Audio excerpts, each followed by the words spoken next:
Hello friends, welcome to wonder women Telugu. Friends, మనం RPF mini mock టెస్ట్లు conduct చేసుకుంటున్నాం కదా.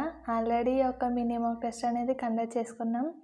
ఇది రెండో మినీ మాక్ టెస్ట్. ఈ mini mock test RPF and ఎన్టీపీసీకి కూడా యూజ్ అవుతుంది. ఫ్రెండ్స్, మీరు ఎంతవరకు ప్రిపేర్ అయ్యారు అనేది ఈ మినీ మాక్ టెస్ట్ల ద్వారా టెస్ట్ చేసి ఆల్రెడీ మినీ మాక్ టెస్ట్ 1 అనేది మనం చేసుకున్నాం. ఒకవేళ ఎవరైనా చూడకపోతే ఆ వీడియో చూడండి.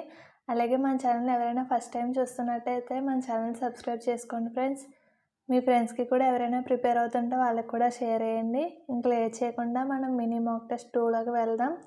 ఈ మినీ మాక్ టెస్ట్లో మనకి 20 క్వశ్చన్స్ అనేవి ఉంటాయి. జనరల్ అవేర్నెస్కి సంబంధించి 10 questions, arithmetic 5 questions, reasoning 5 questions అనేది ఉంటుంది.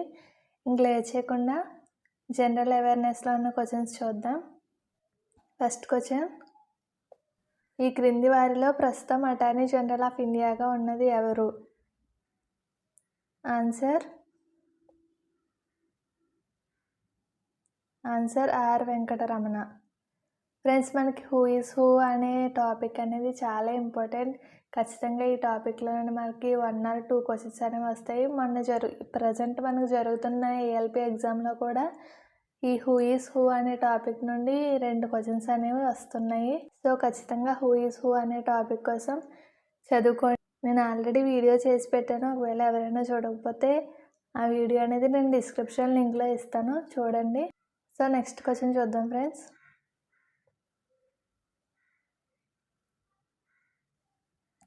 సెకండ్ క్వశ్చన్: సైమన్ కమిషన్ ఏ సంవత్సరంలో వేశారు? ఆన్సర్ 1927. నెక్స్ట్ క్వశ్చన్: ఈ క్రింది వారిలో భారతదేశ కురు వృద్ధుడుగా ఎవరిని పిలుస్తారు? Answer option D, Dadabhai Naoroji. Next question: కదులుతున్న రైలు చక్రాల యొక్క చలనం ఏది? ఆన్సర్ ఆప్షన్ సి, స్థానాంతర భ్రమణ చలనం. నెక్స్ట్ క్వశ్చన్: ప్రణాళిక అధికార సెలవుగా గుర్తించిన కాలం ఏది? Answer option A, 1991 to 1992. Next question: భారత రాజ్యాంగంలో విద్య ఏ జాబితాలో కలదు? ఆన్సర్ ఆప్షన్ సి, ఉమ్మడి జాబితా. Next question: Sundarbans national park ఏ రాష్ట్రంలో కలదు? Answer option A, West Bengal. Friends, national parks, మనకి బయోస్పియర్ రిజర్వ్స్, ఈ టాపిక్ కూడా చాలా ఇంపార్టెంట్. ఖచ్చితంగా క్వశ్చన్స్ వస్తాయి. ఈ టాపిక్ కూడా ఖచ్చితంగా చూసుకోండి. నైజీరియా యొక్క 2వ అత్యున్నత పురస్కారం grand commander of the order of the Niger ఎవరికి ప్రదానం చేయబడింది? Answer option B, Narendra Modi. Next question: ఆధునిక వైజ్ఞానిక పోషణ శాస్త్రవేత్త అయిన లెవోయిజర్ ఏ దేశానికి సంబంధించిన వ్యక్తి? ఆన్సర్ ఆప్షన్ ఏ.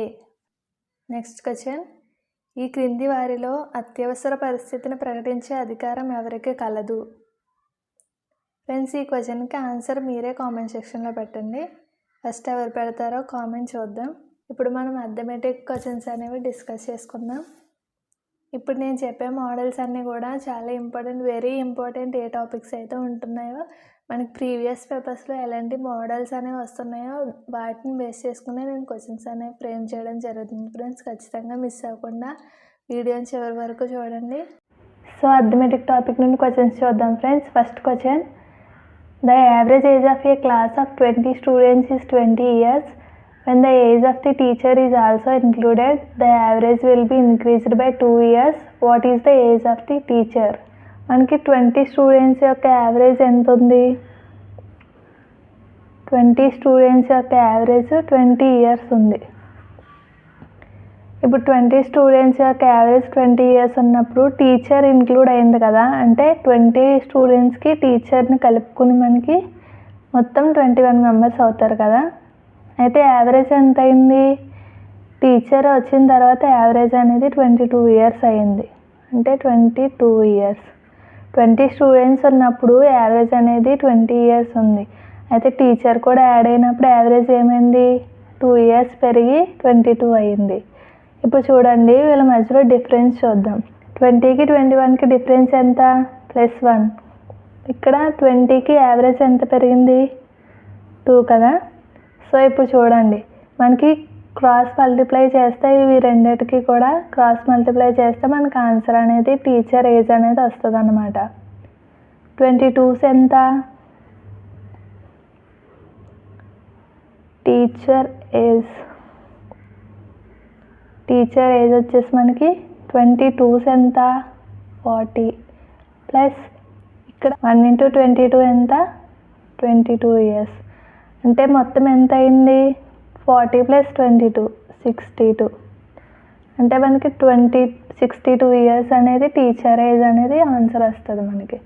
చూడండి క్వశ్చన్ చాలా ఈజీగా ఈ మోడల్లో చేయొచ్చు. ఈ క్వశ్చన్ అనే కాదు ఫ్రెండ్స్, మనకి ఈ మోడల్లో ఏ క్వశ్చన్ ఇచ్చినా కానీ ఈ విధంగానే మనం సాల్వ్ చేయొచ్చు ఈ మెథడ్ ద్వారా. నెక్స్ట్ క్వశ్చన్ చూద్దాం. చూడండి, average marks of a candidate in 6 subjects are 52. His marks in 5 subjects are 60, 48, 36, 55 and 51. Find the marks in the 6th subject. చూడండి ఫ్రెండ్స్, ఇక్కడ ఈ క్వశ్చన్ అనేది యావరేజెస్ టాపిక్ నుండి ఒక క్యాండిడేట్కి 6 సబ్జెక్టుల్లో 52 మార్క్స్ యావరేజ్ మార్క్స్ అనేవి వచ్చినాయంట. అయితే అతనికి వచ్చిన 5 సబ్జెక్ట్స్లో మార్క్స్ అనేవి మనకి ఇచ్చాడు. 6th సబ్జెక్ట్లో మార్క్స్ ఎన్ని అనేవి మనం కనుక్కోవాలి. 5 సబ్జెక్ట్స్ మార్క్స్ అనేవి ఇక్కడ ఇచ్చేసాడు. అయితే 6th సబ్జెక్ట్లో మార్క్స్ ఎన్ని అనేవి మనం కనుక్కోవాలి. అంటే మనకి 6 సబ్జెక్ట్లో యావరేజ్ అనేది 52 ఉంది.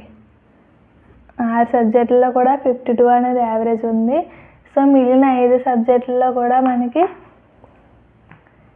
60 ఒక దాంట్లో, 48 ఒక సబ్జెక్ట్లో, 36 ఒక సబ్జెక్ట్లో, 55 ఒక సబ్జెక్ట్లో అండ్ 51 ఒక సబ్జెక్ట్లో వచ్చింది. మనకి 6th సబ్జెక్ట్లో మార్క్స్ ఎంత కనుక్కోవాలి కాబట్టి దాన్ని మనం X అనుకుందాం. సో ఇప్పుడు చూడండి మనకి ఈ 6 సబ్జెక్టుల్లో 52 అనేది యావరేజ్ వచ్చింది కదా. దీన్ని మల్టిప్లై చేసి వచ్చిన వాల్యూకి మనం ఈ 5 సబ్జెక్టుల్లో ఉన్న వాల్యూస్ మొత్తం కలిపితే ఈ వాల్యూని ఈ వాల్యూకి మనం ఈక్వల్ చేస్తే ఏది మార్క్స్ అయితే తక్కువగా ఉన్నాయో అదే మనకి 6th సబ్జెక్ట్లో మార్క్స్ అవుతాయి అన్నమాట. 6 2s are 12, 1 ఉంది, 6 5s are 30 అంటే 31 ఈక్వల్ టు ఇప్పుడు వచ్చిన ఈ మార్క్స్కి ఈ 5 సబ్జెక్టులో వచ్చిన మార్క్స్ అన్నీ యాడ్ చేస్తే ఎంతైతే తక్కువగా ఉందో అదే మనకి 6th సబ్జెక్ట్లో మార్క్స్ అనేది అవుతాయి అన్నమాట. ఇప్పుడు చూడండి ఇవన్నీ యాడ్ చేస్తే 1 5 6 12 20 0 2 ఉంది కదా, 7 12 15 19 25 అంటే 250 వచ్చింది ప్లస్ ఎక్స్.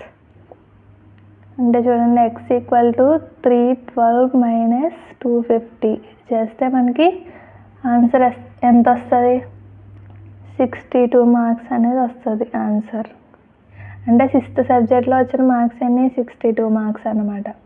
ఈ ప్రాసెస్ మొత్తం చేయకుండా మనం క్వశ్చన్ చూడగానే కూడా చేయొచ్చు. జస్ట్ ఇవి క్యాలిక్యులేట్ చేసుకుంటే మనకి మైండ్లో కూడా ఇలా క్యాలిక్యులేట్ చేసుకుని చేయడానికి సమ్ పాసిబుల్ అవుతుంది. కాకపోతే కొంతమందికి తెలియదు కాబట్టి నేను ఇలా చేయొచ్చు అని చెప్పేసి ఇలా వేసి చెప్పాను.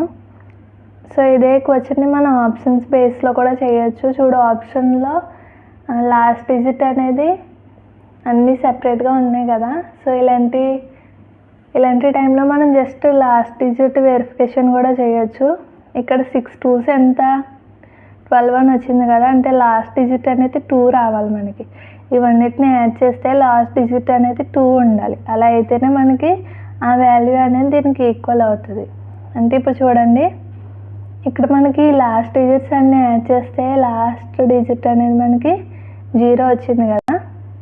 అంటే 0కి 2 అనేది కలిపితే మనకి మార్క్స్ అనేవి ఆన్సర్ అనేది ఎంత అనేది వస్తుంది. కాబట్టి ఆప్షన్స్లో మనకి ఇచ్చిన ఆప్షన్స్లో లాస్ట్ డిజిట్ 2 దేనికైతే ఉంటుందో అదే ఆప్షన్ మనం ఆన్సర్గా కూడా పెట్టేసుకోవచ్చు ఫ్రెండ్స్.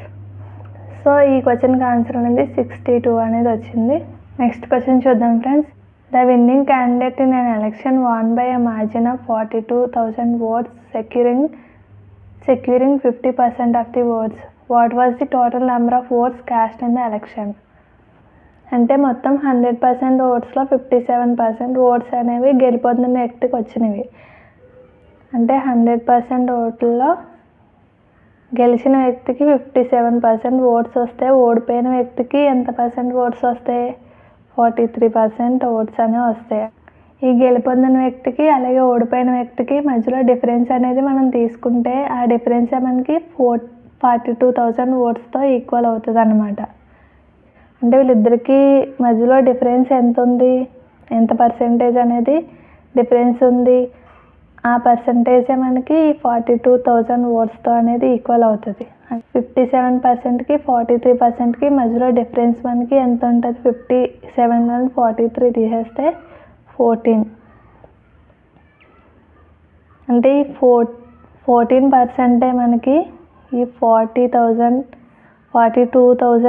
ఓట్స్తో ఈక్వల్. ఈ 14%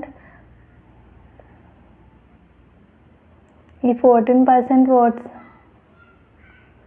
ఈ 14% మనకి 42,000 ఓట్స్కి ఈక్వల్ అవుతుంది. అంటే 100% ఓట్స్ మనకి రావాలంటే ఈ 42,000 అనేది 14లో ఎన్ని టైమ్స్ పోతుందో చూసుకుంటే మనకి 100% ఓట్స్ ఎంత అనేవి వస్తుంది. ఈ 14 అనేది 42లో 3 టైమ్స్ పోతుంది. అంటే 3,000 into 100 ఈక్వల్ టు 3 lakhs అనేది వస్తుంది. సో నెక్స్ట్ క్వశ్చన్ చూడండి. నేను మాక్ టెస్ట్ ఫామ్లో చెప్పినట్టు ఇలా సింప్లిఫికేషన్స్లో క్వశ్చన్ వచ్చినప్పుడు ఎలా పడితే అలా చేయకుండా మనం బోర్డ్మన్స్ రూల్ ప్రకారం చేయాలి.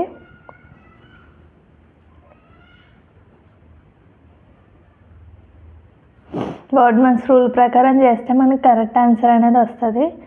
ఇక చూడండి, బీ ఫర్ బ్రాకెట్ అని చెప్పాను కదా, ఫస్ట్ బ్రాకెట్లో ఉన్నది మనం చేద్దాం. ఈ బ్రాకెట్లో కూడా ఇక్కడ చూడండి, ఇక్కడ కూడా మనకి 17 - 2 అనేది కూడా బ్రాకెట్లో ఉంది కాబట్టి ఫస్ట్ ఇది చేద్దాం. 17 - 2 ఎంత మనకి? 15 కదా.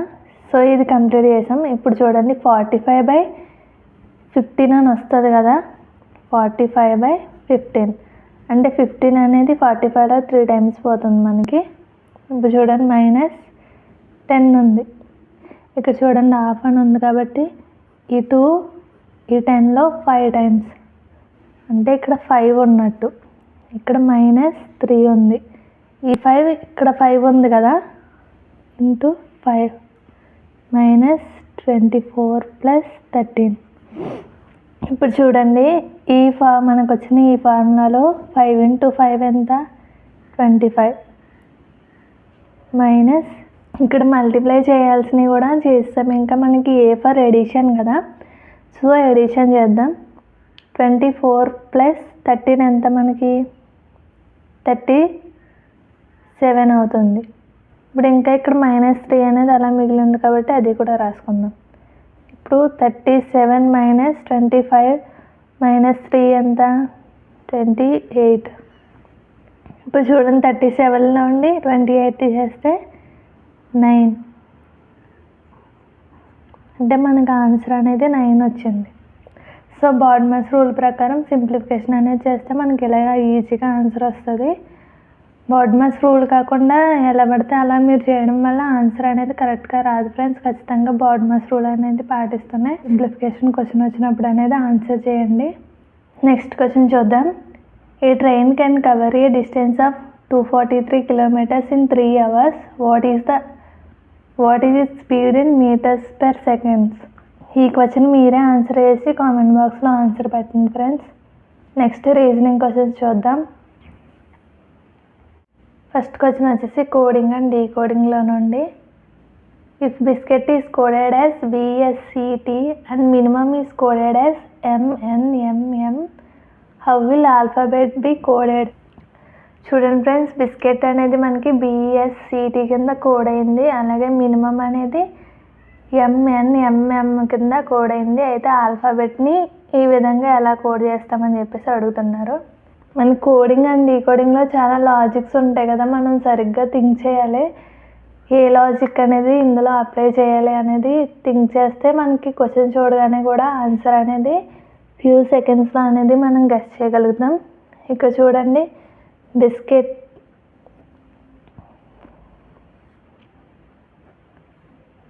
బిస్కెట్ని ఎలా కోడ్ చేశారు? బిఎస్సిటి. అలాగే మినిమంని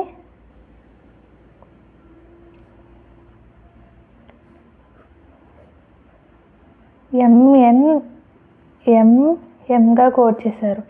అయితే మనకి ఇచ్చిన క్వశ్చన్ ఏంటి, ఆల్ఫాబెట్ని ఏ విధంగా కోడ్ చేస్తారు ఈ లాజిక్లో అని చెప్పేసి మనకి ఇచ్చారు.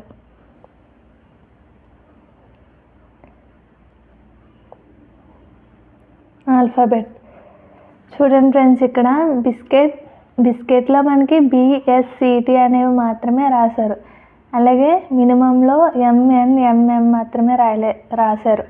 మరి మిగిలినవి ఎందుకని రాయలేదు ఫ్రెండ్స్? సరిగ్గా ఆలోచించండి. మనకి ఆల్ఫాబెట్స్లో ఓవెల్స్, కాన్సోనెంట్స్ అనేవి ఉంటాయి కదా. ఓవెల్స్ అంటే ఏంటి? మనకి ఓవెల్స్ అంటే ఏఈ, ఐ, ఓ, యు, వీటిని మనం ఓవెల్స్ అంటాం. అలాగే మిగిలిన అన్నిటిని కూడా మనం కాన్సోనెంట్స్ అంటాం కదా. ఇక్కడ చూడండి, బిస్కెట్లో ఓవెల్స్ ఏమున్నాయి మనకి? ఐ, యు, ఐ అనేది మనకి బిస్కెట్లో ఓవెల్స్ అనేవి ఉన్నాయి. అయితే ఈ ఓవెల్స్ అనేవి తీసేసి కేవలం మనకి కాన్సోనెంట్స్ మాత్రమే రాశారన్నమాట. చూడండి, ఇక్కడ కూడా అంతే. మినిమంలో ఈ ఓవెల్స్ అనేవి తీసేసి యు, ఈ ఓవెల్స్ కదా, ఇవి తీసేసి మనకి కాన్సోనెంట్స్ అనేవి రాశారు.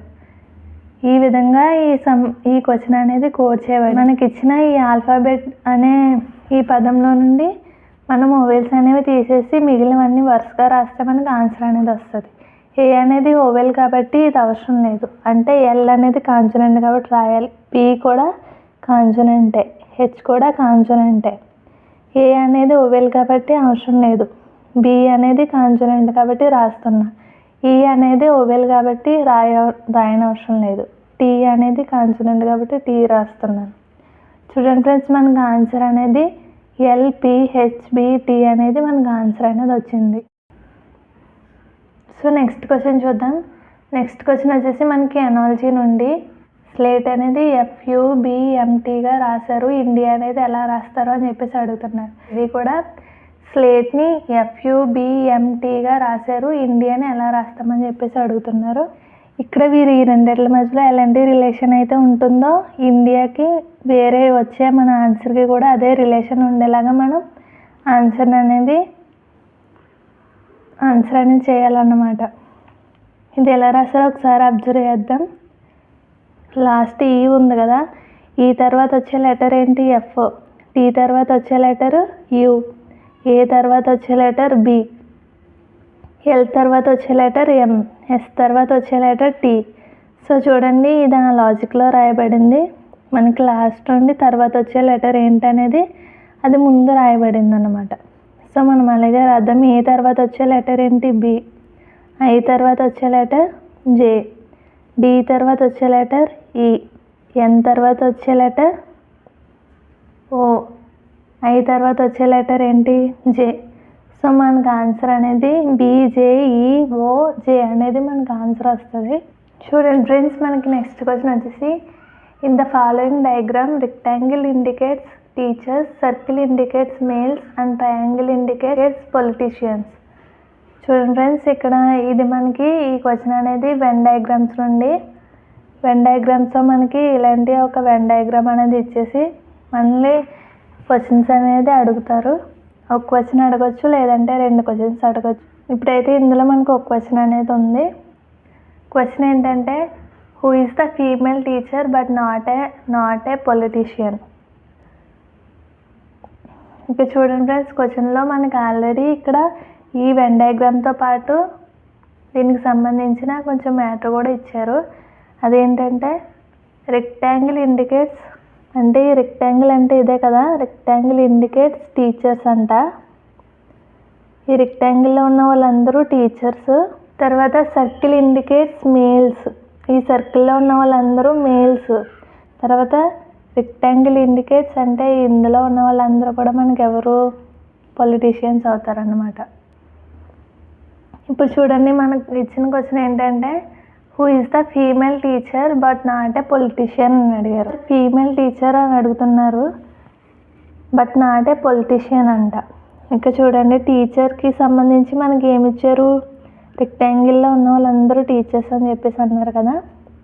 ఇది చూడండి, రెక్టాంగిల్లో ఏ ఉంది, బి ఉంది, సి ఉంది, జి కూడా ఉంది. కానీ మనల్ని క్వశ్చన్ ఏమి అడిగారు, ఫీమేల్ టీచర్స్ అని చెప్పారు. Female teachers but not a politician అని చెప్పేసి అన్నారు. ఇక్కడ చూడండి, బి ఉంది, ఏ, బి, సి, జి కూడా టీచర్సే. కాకపోతే ఇక జి అనేది పొలిటీషియన్స్తో కూడా రిలేషన్ ఉంది కాబట్టి ఇది అవ్వదన్నమాట. సి అనేది కూడా పొలిటీషియన్తో రిలేషన్ ఉంది, అలాగే సర్కిల్లో కూడా ఉంది. ఈ సర్కిల్లో ఉన్న వాళ్ళందరూ ఎవరు, మేల్స్ కదా, కాబట్టి ఇది కూడా రాదు. అంటే ఆన్సర్ అనేది మనకి ఇక్కడ రెక్టాంగిల్లో ఉండి మేల్స్లో కానీ పొలిటీషియన్లో కానీ పొలిటీషియన్స్తో కానీ సంబంధం లేకుండా ఏ ఒక్కరే ఉంది కాబట్టి, ఏ ఒక్కటే ఉంది కాబట్టి మనకు ఆన్సర్ అనేది ఏ అవుతుంది. ఆన్సర్ అనేది ఏ అవుతుంది అన్నమాట. అంటే ఫీమేల్ టీచర్ అనేవారు ఏ ఒక్కరే ఉన్నారు అని చెప్పేసి మనకు ఆన్సర్ అవుతుంది. ఇలా మనకి వెన్ డయాగ్రామ్ ఇచ్చి దీని బేస్ మీద చాలా టైప్ ఆఫ్ క్వశ్చన్స్ అడుగుతారు ఫ్రెండ్స్. మనం సరిగ్గా అబ్జర్వ్ చేసుకోవాలి. ఏ మాత్రం చిన్న మిస్టేక్ చేసినా కానీ మనం క్వశ్చన్ అనేది రాంగ్ పెట్టే అవకాశం ఉంటుంది. కాబట్టి జాగ్రత్తగా ఇవి కూడా ప్రాక్టీస్ చేయండి. సో మనకి నెక్స్ట్ క్వశ్చన్ వచ్చేసి ఇన్ఈక్వాలిటీస్ నుండి. చూడండి, మనకి ఇచ్చిన స్టేట్మెంట్ని ఒకసారి వేసుకుందాం. W less than or equal to Y greater than Z equal to X greater than P greater than J. మనకి ఇచ్చిన కన్క్లూజన్స్ చూస్తే ఫస్ట్ వన్ వచ్చేసి Y greater than P, second one వచ్చేసి Z less than W అని ఇచ్చారు. ఇంకా చూడండి, first conclusion వచ్చేసి Y greater than P అని ఉంది. ఇక చూడండి, Y ఎక్కడుంది, ఇక్కడ ఉంది, P ఎక్కడుంది, ఇక్కడ ఉంది. వీటి మధ్య రిలేషన్ ఎలా ఉంది, మనకి Y గ్రేటర్ దెన్ P అవుతుంది కాబట్టి Y గ్రేటర్ దెన్ P అనేది మనకి ఫాలో అవుతుంది. తర్వాత చూద్దాం, Z లెస్ దెన్ W. మనకి Z ఇక్కడ ఉంది, అలాగే W ఇక్కడ ఉంది. Z less than W. చూడండి ఫ్రెండ్స్, ఇక్కడ ఈ రెండిటి మధ్యలో సింబల్స్ అనేవి ఆపోజిట్ సింబల్స్ అనేవి ఉన్నాయి కాబట్టి ఇలా ఇచ్చినప్పుడు మనకి ఆ కన్క్లూజన్ అనేది రాంగ్ అవుతుంది అన్నమాట. ఆపోజిట్ సింబల్స్ ఎప్పుడున్నా కానీ ఆ కన్క్లూజన్ అనేది మనకి ఫాలో అవ్వదు కాబట్టి ఈ కన్క్లూజన్ అనేది మనకి రాంగ్ అవుతుంది. కేవలం ఫస్ట్ కన్క్లూజన్ అనేదే కరెక్ట్ కాబట్టి మనకి ఆన్సర్ అనేది 1 ఫాలోస్ అని పెట్టుకుంటాం. నెక్స్ట్ క్వశ్చన్ అనేది మనకి బ్లడ్ రిలేషన్స్ టాపిక్ నుండి. ఈ క్వశ్చన్ అనేది మీరు చేసి ఆన్సర్ కామెంట్ సెక్షన్లో పెట్టండి ఫ్రెండ్స్.